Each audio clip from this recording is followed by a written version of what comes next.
Bendito seja o nome do Senhor Jesus, louvado seja Deus por mais este momento de estarmos aqui na casa de Deus para falarmos, anunciarmos a santa e bondosa palavra do nosso Senhor Jesus.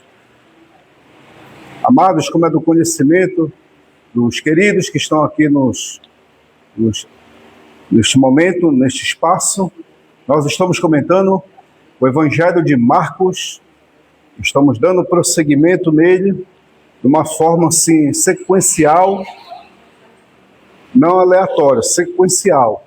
Já estamos no capítulo 4, comentamos semana passada o capítulo 3, e o capítulo 4 ele é um pouco complexo de explicar. Temos que pedir muita graça a Deus para poder ter uma explicação detalhada deste texto, que ele não é tão fácil, não é tão simples assim de se explicar, tá ok? Então vamos tentar, amados, assim mergulhar um pouco nesses versículos, que são aproximadamente 41 versículos, se não me falha a memória. Mas antes disso, deixa eu falar aos irmãos que foi anunciado aí que eu estarei segunda-feira, toda segunda-feira do último mês, fazendo um aperfeiçoamento teológico na congregação da pastora Aline, junto com a sua equipe, e pediram que eu fizesse um aperfeiçoamento teológico. E vamos fazer o aperfeiçoamento teológico lendo este livro de 1.200 páginas. É um livro de teologia sistemática, e vamos ter 8 encontros, e durante esses 8 encontros vamos degustar nessa obra aqui de 1.200 páginas do teólogo e doutor Franklin Ferreira e Alan Might. É um livro teológico muito bom, muito bom. E quem quiser participar, vai ser um tipo encontro de leitura, mas só que é um pouco diferenciado, porque além de eu fazer pequenas leituras das partes de tópicos e subtópicos, eu vou fazer o comentário, tá bom? E os irmãos vão estar ali presentes. Desde já agradeço a pastora Aline, que ela é uma mulher muito assim disposta a se dedicar ao ensino da palavra, é uma pessoa absolutamente assim entregue ao ensino das Escrituras, e a sua equipe está seguindo o mesmo padrão. Isso é muito excelente, muito ótimo, né? Desde já agradecendo aqui a amada, segunda-feira vamos estar lá comentando o capítulo 1 desta obra. E quem quiser participar, fica à vontade, tá bom? Fica na José Bonifácio, próximo a Bernardo Saião, na Assembleia de Deus da Vinde. Deixa eu ver o que mais. Então é esse nosso pequeno anúncio, que vamos estar toda a última segunda-feira lá com a pastora Aline e sua equipe para comentar os textos. Amados, depois de anos comentando só os textos bíblicos, uma teologia bíblica, tá, que eu comento. Agora vamos para a teologia sistemática, mas vai ser lá com a pastora Aline. Possivelmente vai ser gravado pelo YouTube, ao vivo, possivelmente. Eu vou falar ainda com a pastora, ver como se ela vai querer que grave lá ao vivo, se ela tem esses planos. O pessoal acompanhado também, né? Que tem outras congregações em outros bairros, em outras cidades aqui do Pará, pertencente ao ministério, aí ela pode querer compartilhar com os irmãos a gravação, tá bom? Aí possivelmente vai ser gravado no YouTube. Então, queridos, vamos lá, sem mais delongas, capítulo 4 de Marcos. É o capítulo das parábolas de Jesus. É onde ele comenta muitas parábolas, amados. Então, vamos tentar aqui pegar essas partes aqui e comentar. Parte por parte, tá bom? Vamos ler parte por parte e comentar. Agora nós vamos entrar no mistério. O mistério é tentar compreender isso aqui, tá bom?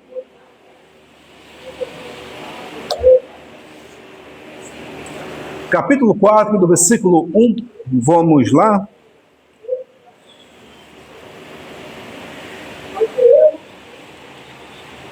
Estando ele à beira-mar, começou novamente a ensinar. Reuniu-se tão grande multidão junto dele, que por isso entrou no barco e assentou-se. E ficando o barco no mar, e toda a multidão em terra, junto ao mar. Jesus lhe ensinou muitas coisas que, por parábolas, ministrando o seu ensino, disse: Dai-me ouvidos. O semeador saiu a semear, e aconteceu que, ao semear, uma parte caiu junto ao caminho, e vieram as aves e comeram. Outra caiu em solo rochoso, sem terra, logo brotou, por não se aprofundar a terra. Quando surgiu o sol, queimou-se, por não ter raiz, secou-se.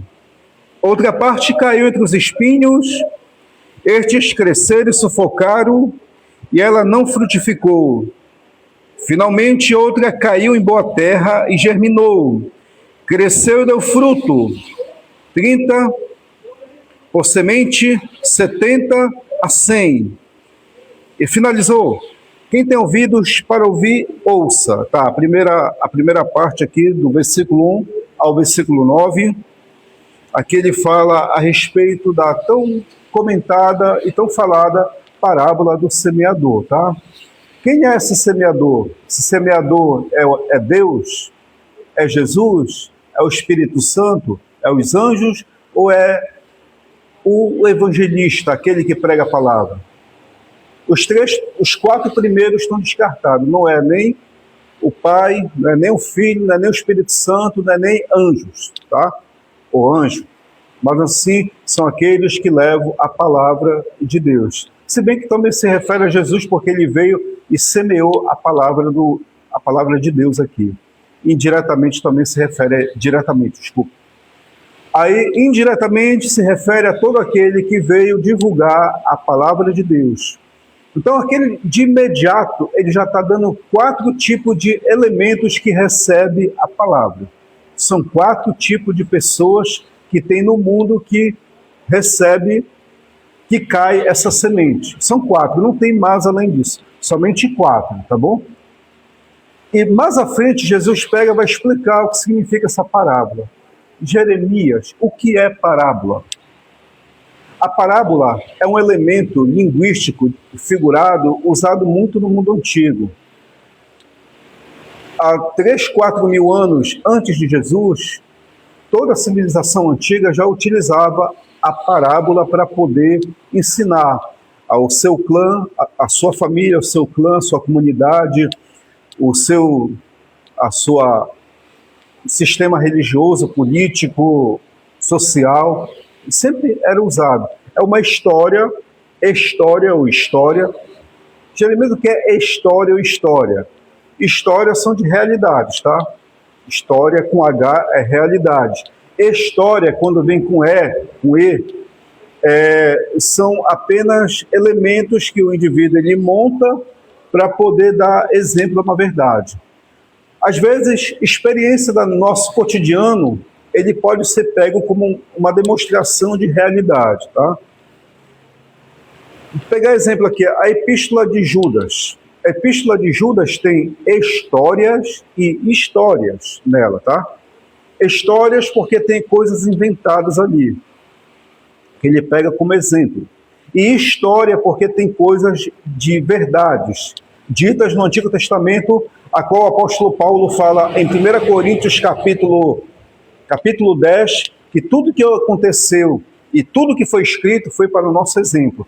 Então, os acontecimentos, e que foram escritos esses acontecimentos posteriormente, é para o nosso exemplo. Agora, as histórias são apenas analogias que indicam uma realidade por trás para nos dar o alerta sobre o que está acontecendo. Então, Jesus, ele se utilizou mais das histórias do que histórias, tá? Ele se utilizou mais disso porque era o mundo antigo e as pessoas entendiam a respeito das parábolas. A parábola nada mais é do que um símile. O que é símile? É semelhança. Aí, os grandes estudiosos de parábola dizem que o mundo que está a nós ele é um exemplo do mundo espiritual. Ele é um exemplo. Só que esse mundo físico que nós temos, ele é quase semelhante ao mundo espiritual. Por que quase semelhante? Porque o mundo espiritual, ele é superior ao mundo físico. Então, por isso que Jesus, ele pegava elementos do mundo físico para explicar verdades eternas. Então, para ele poder explicar as verdades eternas, para poder explicar a realidade eterna, ele pegava elementos da onde? Do campo, da natureza, até do cotidiano, e explicava aquela verdade eterna, ok? Então, tudo que temos aqui no mundo é apenas uma coisa semelhante ao que tem lá no céu, tá ok? Exemplo, o tabernáculo construído por Moisés. Tudo que ele fez foi de acordo com o que ele tinha visto no céu, tá? A parábola, ela dá essa indicação. É por isso que Jesus, ele ensinava por parábola. Por quê? Porque a parábola, ela está te dando uma ideia. E quem quisesse entender a ideia de Jesus, tinha que ouvir o quê? As parábolas de Jesus. Agora, por que Jesus falava por parábola aquelas pessoas e para os seus discípulos ele não falava por parábola? Porque para os discípulos o verbo já foi revelado. O Deus já foi manifesto para eles. Aí não havia necessidade de parábolas. Mas para aqueles que ainda não conheciam Jesus como o verbo verdadeiro e tal, ele falava por parábola para eles poderem ter um entendimento daquela verdade que Jesus estava passando ali, e eles viessem à procura de quem estava emitindo aquela verdade, que era quem? Jesus. Eles tinham que procurar Jesus. Então, por isso que ele falava por parábolas. Tá ok? Ele falava dessa forma. Foi claro? É complexo, tá? É complexo, mas eu não vou entrar muito nessa parte dessas diferenças na língua portuguesa. Figuras de linguagem. Vamos lá. Então, depois ele pega e explica, amados, no versículo 10 em diante, vamos lá ver. Versículo 10. Não reparem muito, porque essa Bíblia aqui ela é do grego, às vezes eu posso fazer uma leitura um pouco diferenciada da que você pode estar acompanhando aí, tá? Versículo 10 diz, quando ficou sozinho, vieram os 12, e com que eles estavam interrogando sobre a parábola.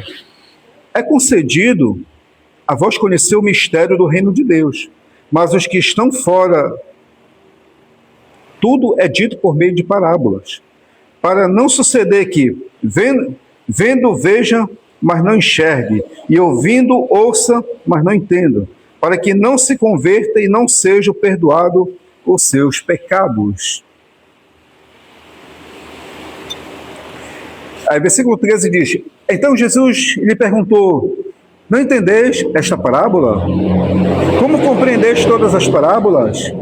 O semeador saiu, somente explicar essa parte aqui, que Isaías já tinha dito a respeito do que Jesus ia fazer. Ele ensinando por parábola para que eles não compreendessem. Quem não compreendesse? Quem era que não ia compreender? Os grandes doutores e os grandes doutores e os grandes mestres de Israel. Jesus falava por parábola com eles e eles não compreendiam nem entendiam. E o povo, a parte mais baixa do povo, se aproximava de Jesus, queria ser abençoado por ele, mas o coração dele estava sendo aberto para estar próximo de Jesus. Já os grandes doutores e mestres da lei, Jesus falava por parábola, eles quase não entendiam o que Jesus dizia. Aí ele pegou essa parte do profeta Isaías, que o profeta Isaías já tinha profetizado, para que eles ouçam, olha aqui, versículo, para que eles vejam, mas não enxerguem. Vê quem? Vê o verbo. Eles vão ver o Filho de Deus, vão ver o verbo, mas eles não vão enxergar. Entendeu? Aí que ele diz, ouvindo, ouçam, mas não entendam. Por quê? Ver e ouvir, mas não entender e nem enxergar. época da natureza humana, principalmente da liderança religiosa, aquelas que estavam à frente da religião, elas não iam compreender. Por quê? Porque elas estavam com a soberba, o orgulho e a altivez no coração.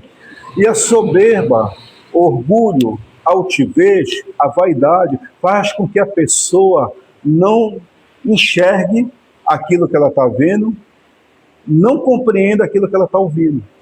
Não tem, sabe por quê? Tem um impedimento ali. Qual é o impedimento? A soberba, o orgulho, a vaidade, a altivez.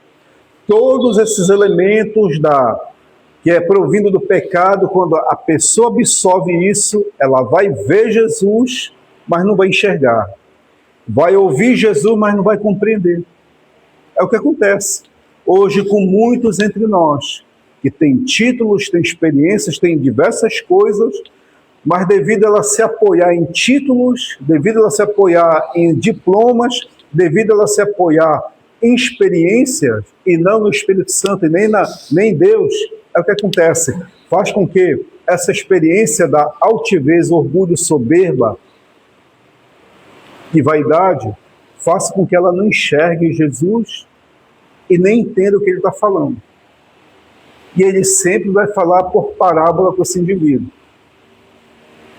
Para finalizar essa parte aqui, que é muito interessante, o que foi que Deus falou para Miriam e Arão? Olha, com vocês, eu falo por sonhos e visões. Com vocês, eu falo por sonhos e visões. Mas com Moisés eu falo face a face. Há uma diferença daquele que serve a Deus humildemente, daquele que não serve.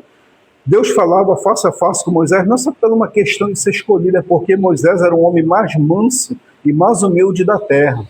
E disse Jesus, bem-aventurados humildes de coração, porque verão o quê? A Deus. Uma pessoa orgulhosa, soberba, cheia de altivez no coração, Deus só vai falar com ela por meio de parábolas, por sonhos, visões, só vai falar assim. Mas aquele que tem intimidade com Deus, que tem humildade, que tem mansidão no coração, ele não precisa de sonho, não precisa de visão. Basta ele ter a palavra e a oração que Deus vem e fala pessoalmente com ele. Tá bom? É a diferença. A parábola é útil, para evangelismo é útil, para a pregação é útil, para resgatar aqueles que se desviaram do nosso caminho é útil, do caminho de Deus é útil, até aqueles que estão desviados dentro da igreja é útil. Mas para aqueles que servem a Deus humildemente, de uma forma mansa, o Salmo 103 se cumpre literalmente na vida desse indivíduo. Eu revelei o meu poder aos filhos de Israel, mas os meus caminhos eu mostrei a Moisés. Por quê? Porque ele tinha humildade e mansidão, e Deus se revela a esses que têm humildade e mansidão. Não precisa de parábola, não precisa de sonhos, pode ter esporadicamente, pode ter que a gente não sabe como Deus age, esporadicamente pode ter, mas ele não vai se basear nisso, não vai ficar fixo, obsessivo por sonhos e visões, porque ele sabe a experiência que ele tem. Ele diz, como Paulo diz, eu sei em quem eu tenho crido. Ok?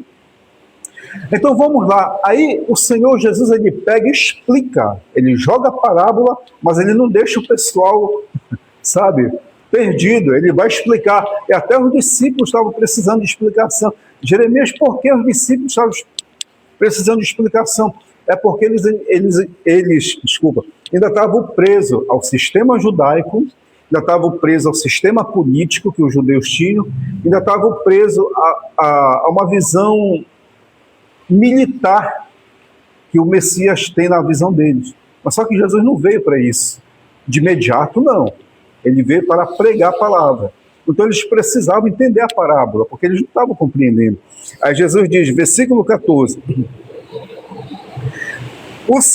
o semeador semeia a palavra, e estes estão junto ao caminho, onde é semeada a palavra. Mal começa a ouvi-la, vem Satanás e retira a palavra semeada em seus corações. Quer dizer, no meio do caminho, ou seja, O que é o meio do caminho? São aqueles que pegam as coisas de Deus só pela metade. Mas Satanás vem e tira do seu coração. Por que Satanás vem e tira do coração? Porque uma pessoa que está em meio termo, em cima do muro, a possibilidade do inimigo enganar ela é maior do que aquele que não está em cima do muro. Entendeu? Então, é isso que ele está tentando explicar. Que aqueles que têm a cogitação de dois pensamentos, como o profeta Elias identificou no povo de Israel, você não pode cogitar dois pensamentos. Ou há de servir a Baal, ou há de servir o Senhor. Então, pessoas que cogitam dois pensamentos, esse é o meio do caminho. Ouve a palavra, mas o que acontece? Satanás vem e arranca, tira. Vamos lá. Retira dos seus corações, né? Versículo 16. Outros são os que estão em terreno rochoso, onde igualmente cai a semente, quando se dispõe a ouvir a palavra, logo recebe com alegria. Mas eles não têm raiz própria, vendo antes instáveis, vindo então alguma pressão, perseguição por causa da palavra, logo tropeçam. O que significa isso aqui? É aqueles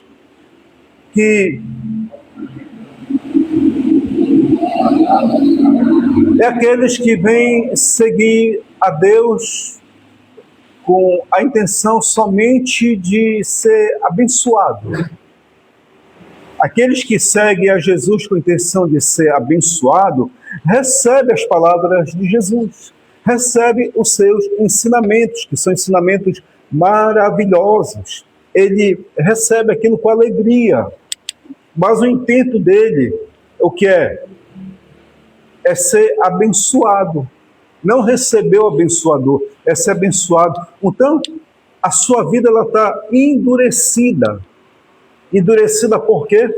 Por causa do intento que ele tem de querer receber somente as bênçãos e não o abençoador. Aí o que acontece? Depois vem as perseguições, as lutas, e ele vai fazer o quê? Ele vai negar. Não vai ter raiz aquela palavra, tá ok? Vamos lá. 18. Outros estão entre os espinhos, nos quais cai a semente, e eles ouvem a palavra, mas as preocupações com este mundo, a sedução, as riquezas, os desejos de outras coisas interferem, sufocam a palavra e ela fica infrutífera. Ela não morre a palavra, tá? Ela fica apenas infrutífera com aqueles que pensam nas coisas do mundo, estão ouvindo a palavra, mas pensam nos desejos da carne, nas coisas do mundo, no sistema que o mundo lhe oferece. Eles ouvem, mas só que tudo isso em que a pessoa está atenta, acaba não fazendo com que a palavra frutifique na sua vida. E não vai crescer, entendeu? Não há de crescer. Pegamos aqui o quê? São 3 tipos de pessoas no mundo, amados. 3 tipos de pessoas. Jesus já falou aqui da primeira pessoa. Qual foi a primeira pessoa? Aquele que ouve a palavra, está no meio do caminho. Aquele que tem cogita 2 pensamentos. Segundo tipo de pessoa no mundo é qual? Segundo tipo de pessoa no mundo que ele explica aqui é o terreno rochoso. Aqueles que vão atrás de Jesus somente para ser abençoado. Esse é o terreno rochoso, tá? Então, Jesus está explicando aqui esses que vão atrás de Jesus só para ser abençoado. Se você tem esse intento, a sua vida ela é uma rocha. No sentido de você não receber o abençoador, mas só as bênçãos. Aí quando vem o calor, a perseguição, as lutas, você vira as costas, se apostata, abandona Jesus. E o terceiro tipo de pessoa no mundo que Jesus identificou, é aqueles em que a semente caiu no meio dos espinhos. É aqueles que ouvem a palavra, mas os espinhos vêm a sufocar. Quem é esses espinhos? São os desejos da carne, as paixões luxuosas do mundo, todos os prazeres que você contempla no mundo, você até ouve a palavra, mas você olha para tudo isso, esses são os espinhos, fazem com que a palavra não frutifique em você. É o terceiro tipo de pessoa. E o quarto e último tipo de pessoa que Jesus está explicando aqui é esse. O versículo 20 do capítulo 4 diz: finalmente, aos que estão em boa terra, onde cai a semente, eles ouvem a palavra, aceitam, frutificam, dando 30, 70 e 100 por semente.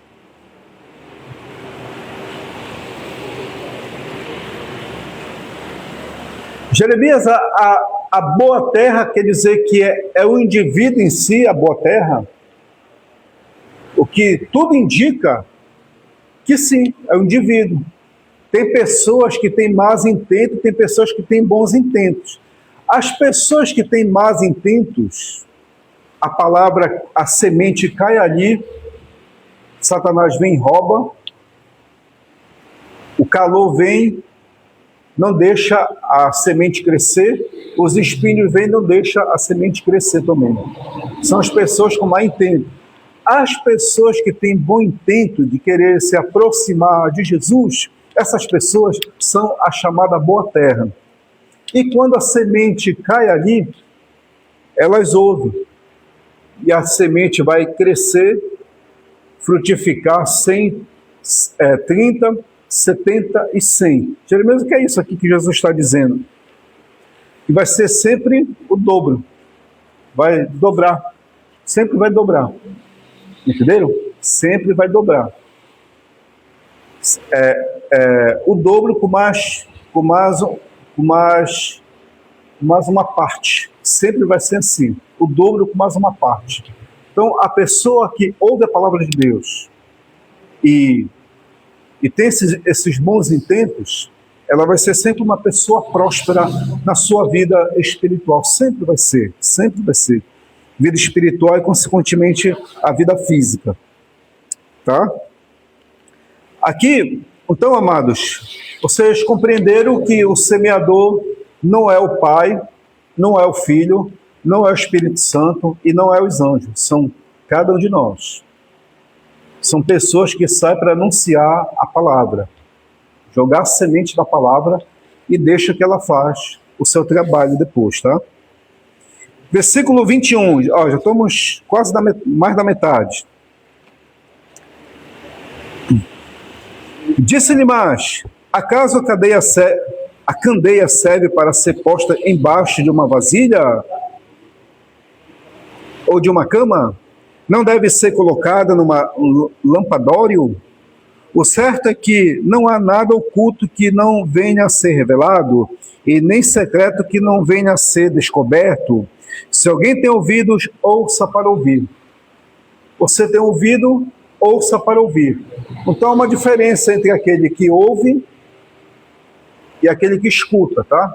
Eu estou aqui escutando muito ruídos aí fora, estou escutando. Mas ao mesmo tempo eu estou ouvindo quem está falando, quem está comentando, eu estou ouvindo.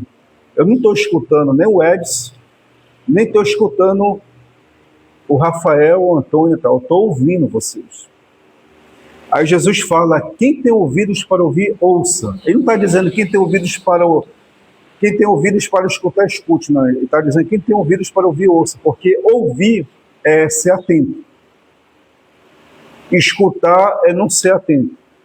Então eu estou escutando as coisas lá fora, mas eu não estou me atendendo com as coisas que estão acontecendo lá fora. Eu só estou escutando, mas eu estou ouvindo cada um de vocês aqui. Então Jesus fala: se vocês têm ouvido para ouvir, escute, não, ouçam o que eu estou falando. A lâmpada, ela não tem que ser colocada embaixo, não, ela tem que ficar em cima. Em cima, né? No lampadório. Só que ele chama aqui a atenção que ele usa dois elementos bastante significativos aqui. Ele não pode ficar embaixo da vasilha ou de uma cama. Você não pode pegar a lamparina e colocar embaixo de uma vasilha ou embaixo de uma cama. que significa isso, Jesus? Significa o seguinte: você não pode ocultar a sua vida íntima e nem a sua vida social. Você não pode ocultar. Porque aqui a vasilha era uma forma da pessoa se socializar com outras a respeito de bens. Porque eles faziam muita troca de bens, né, assim, usando as vasilhas. Então você não pode ocultar a sua vida social e a cama onde você tem sua intimidade, que você deita, descansa no seu quarto. Você não pode ocultar a luz que Deus lhe deu na sua vida íntima e na sua vida social. Você tem que ser transparente, você tem que colocar acima, porque tudo que é oculto será revelado. Ou seja, a vida íntima sua e a vida social tua vai ser revelado naquele grande dia. Ninguém vai escapar. Ou seja, não tente omitir os pecados que você tem diante de Deus. Tá? Não tente omitir, porque Deus sabe de tudo. Deus, ele conhece cada um de nós, tanto no claro como no escuro. O rei Davi diz no Salmo 139, que ainda que ele colocasse a sua cama lá no profundo abismo, ou ainda que ele fosse no mais extremo do mundo, ali Deus estaria. Não tem como escapar de Deus. Se nós tentarmos fazer algo que não é do agrado de Deus, pensando que ele não sabe, antes de você tentar, ele já sabia. Então não tem como ocultar isso. É isso que Jesus está falando a quem? Aos escribas e fariseus que estão ouvindo ele. Não adianta vocês ocultarem a vida podre que vocês têm, social, e a vida podre que você tem íntima, que tudo isso vai ser revelado naquele grande dia. O apóstolo Paulo falou, né, que tudo vai ser revelado. Tudo. Nada vai escapar. Tudo vai ser revelado. E o que é mais interessante, que Jesus falou que vai ser revelado perante os santos e perante os anjos, e alguns vão ser elogiados e outros vão ser o quê? Envergonhados. Essa é a situação presente e futura nossa. Versículo 24, vamos lá. Disse-lhe mais ainda: prestai atenção no que ouvis. Com a medida com que medides, será feita a medida para vós, e mais será dado a vós que estás ouvindo. A quem realmente tiver será dado, e quem não tem, até o que tem será tirado. Nessa aqui a gente vê muito na parábola dos talentos e na parábola do homem rico, né? Que ele usa esse mesmo termo, tá? Mas o que me chama a atenção aqui é o seguinte: a lei do plantar e colher, ninguém escapa. Você sendo filho de Deus ou não, sendo servo ou não, sendo ateu ou teísta, você sendo cristão, evangélico, seja lá o que for, católico, aqui ele diz: com a medida com que tu medires, será feita a medida para vós. Ou seja, tu plantou uma maçã, tu não vai colher abacaxi. Tu plantou maçã, vai colher maçã. Plantou o mal, vai colher o mal. Plantou o bem, vai colher o bem. Tá? É isso que ele está dizendo aqui. Mas o que me chama também a atenção aqui ele dá advertência, olha, mais será dado a vós que estás ouvindo. Ou seja, está ouvindo o quê? Ouvindo a palavra. Você que ouve a palavra vai ser cobrado mais de você, porque você conhece a verdade. Digamos, nós aqui leigos, que não somos da área do direito, um advogado, um jurista, um promotor, um juiz, perante a lei, que nem é mais cobrado? Nós que não conhecemos nada ou eles? Eles, porque eles conhecem a lei, e tem que conhecer a lei de qual é salteado. Perante Deus, quem é que vai ser mais cobrado? O juiz, o advogado, o promotor ou nós? Nós, porque nós estamos aqui ouvindo a palavra de Deus. Nós estamos se dedicando a conhecer a Jesus. E o juízo será maior para aquele que conhece a palavra de Deus do que para aquele que não conhece. Então ele está dizendo aqui: a quem tiver será dado, e quem não tem, até o que tem será tirado. O que significa isso, gente?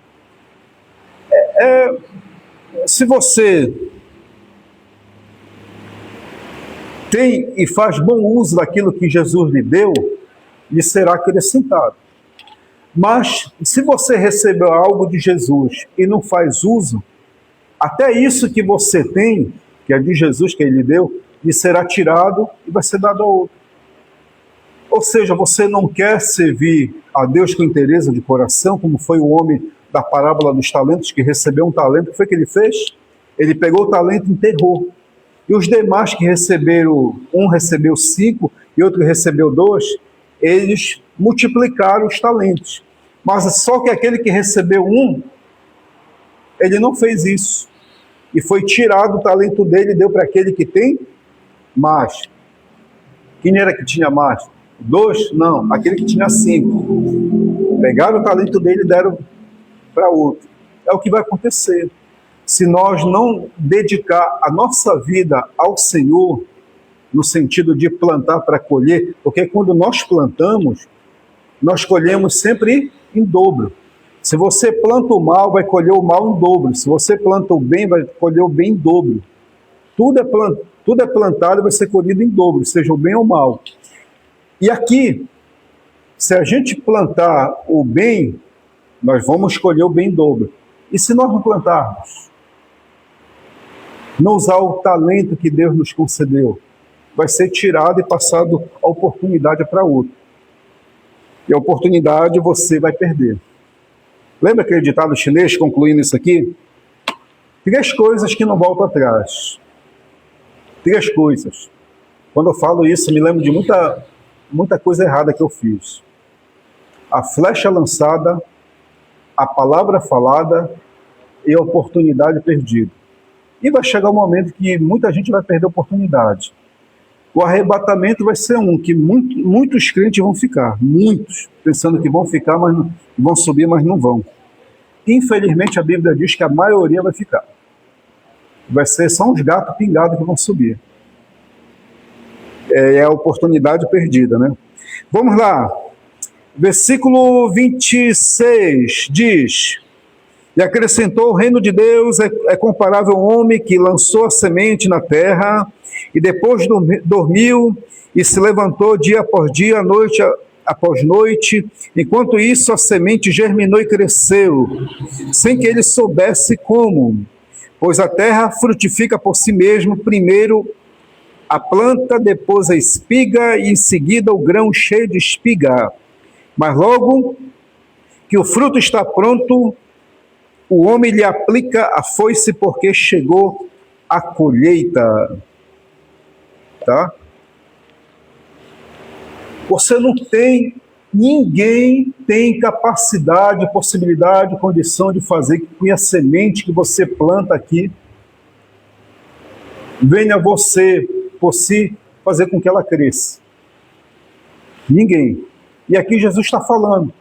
Você tem somente a missão de lançar semente. Quem é que vai dar o crescimento? Paulo disse que quem dá o crescimento, quem é? É Deus. Então você não tem a capacidade de dar crescimento em semente nenhuma. Só lance a semente e deixe que ela faça o resto. Só fale a palavra, só plante o bem. Só faça o bem. Deixa que o restante é Deus que vai fazer crescer, tá ok? Mas só que ele vai explicar isso aqui, tá bom? Vamos lá. Versículo 30 diz: disse ele ainda, o que vamos comparar o reino de Deus? O que figura usaremos para descrevê-lo? É semelhante ao grão de mostarda que, quando se semeia, é a menor de todos os que semeiam na terra. Mas tendo sido semeado, cresce e fica maior do que todas as hortaliças e produz grandes ramos, podendo até abrigar sob sua sombra as aves do céu. O reino de Deus é dessa maneira, atualmente, tá? Você planta, você joga a semente, ela cresce e vai de uma forma tão maravilhosamente crescendo, a ponto de abençoar até os animais, até as bestas fera. Jeremias, o que significa isso? Significa que quando você lança a semente de Deus, no mundo, até aquelas pessoas, aquelas criaturas que não são libertas e convertidas, até elas serão alcançadas pela semente, pela grande hortaliça de Deus, que é representado aqui pelo grão de mostarda. Então, somente faça a sua atividade, só lance. Quem dá crescimento não é o Rafael, quem dá crescimento não é o Edson, ou o Osório, seja lá quem for, o Papa. Quem dá crescimento é Deus. Então não se preocupe, só lance. O resto, quem cuida é Deus. Tá bom? Então a bênção ela virá através dessa semente para aqueles que estão semeando e para aqueles que estão recebendo a semente. Versículo 33 diz: com muitas parábolas semelhantes, Jesus lhe proferiu a palavra, conforme podia ouvir. Nada lhe falava sem parábolas, mas explicava a todos os seus discípulos quando estava a sós com eles. Tá?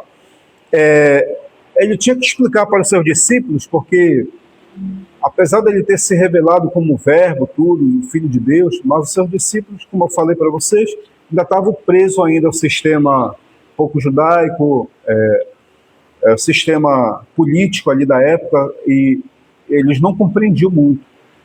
E a pessoa que é presa, amadas, a um sistema religioso, político, ela está com seu coração obscurecido, ela está negro, com o coração escuro, e os seus ouvidos e seus olhos não têm percepção de ver direito Jesus. Ela precisa de auxílio, entendeu? Então os discípulos precisavam desse trato ainda para poder enxergar as coisas de Deus. Tá? Vamos lá. Versículo 35 diz: ao entardecer daquele dia, Jesus lhe disse: passemos para o outro lado. Deixando a multidão, eles levaram como estavam, e outras pequenas embarcações o acompanhavam. Levantou-se então um tremendo vendaval, lançando as ondas contra o barco, de modo que este já se enchia de água. E Jesus estava dormindo na polpa, sobre uma almofada. Os homens acordaram e lhe disseram: mestre, não te importa que morramos? Jesus levantou, repreendeu o vento e disse-lhe ao mar: silência-te, acalma-te. O vento aquietou-se e houve grande bonança. Então Jesus lhe disse: por que sois tão medrosos? Por que não tendes fé? E eles, apavorados, diziam uns aos outros: quem é este que até o vento e o mar lhe obedecem? Então, Jesus se diferenciava dos outros ensinadores, outros profetas, outros apóstolos da época, outros líderes religiosos. Por quê? Porque além de ensinar com parábolas, ele demonstrava os sinais, vários sinais e sinais de milagres. Porque Jesus não ficava somente em palavras, ele também demonstrava sinais. E o servo de Deus, ele é assim, ele segue o caminho de Jesus.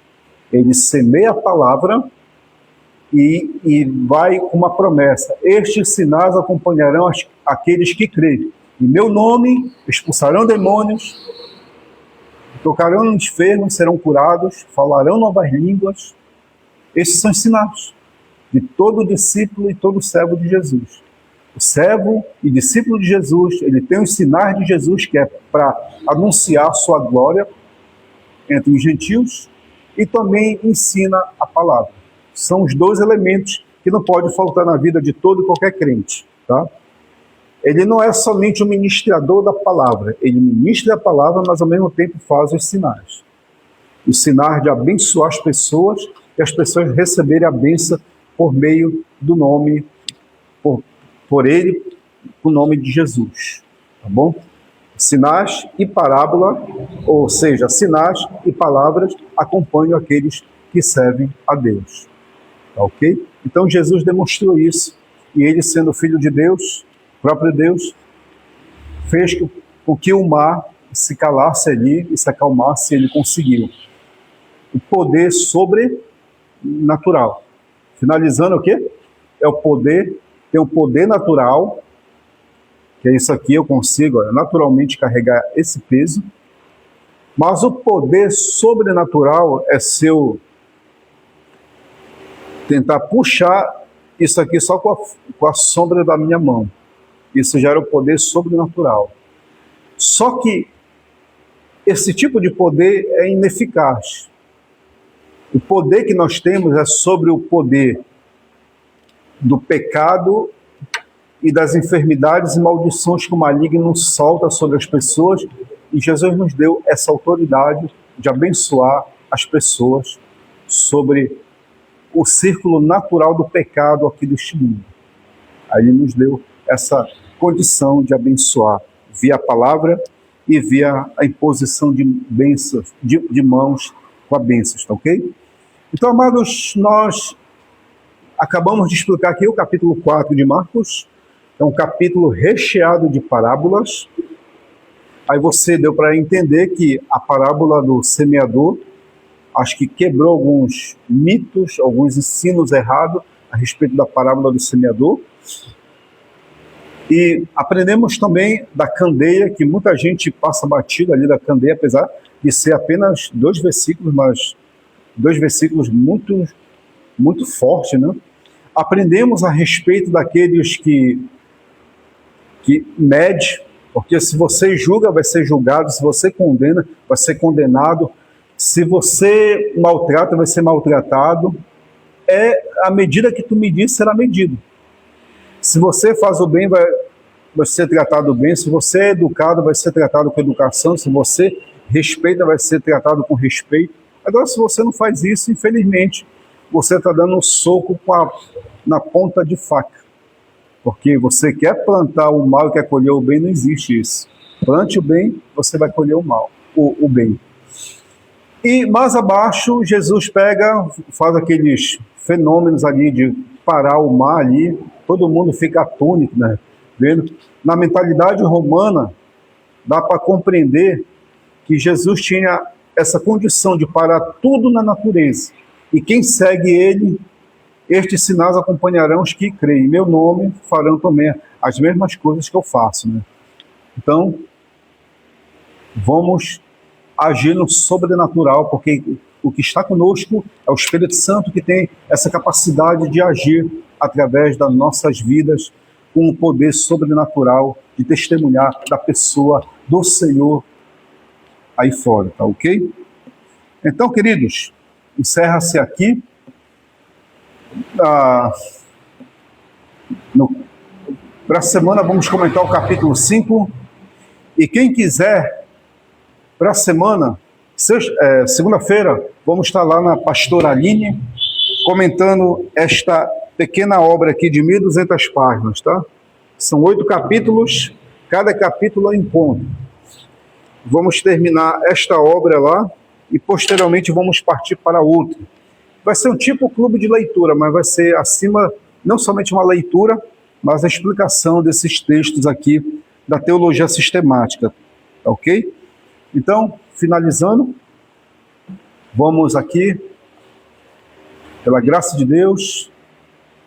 Pai, abençoe a todos os nossos queridos, amados irmãos que estão aí, todos que precisam de bênção, que estão ouvindo aqui, no nosso estado do Pará, a nossa Belém, nossos bairros, onde chegou essa pequena exposição da Tua Palavra, Teu Espírito alcance, faça com que a palavra cresça e prevaleça 30, 70 e 100, abundantemente, para que Ele exalte e glorifique o Teu santo e bondoso nome.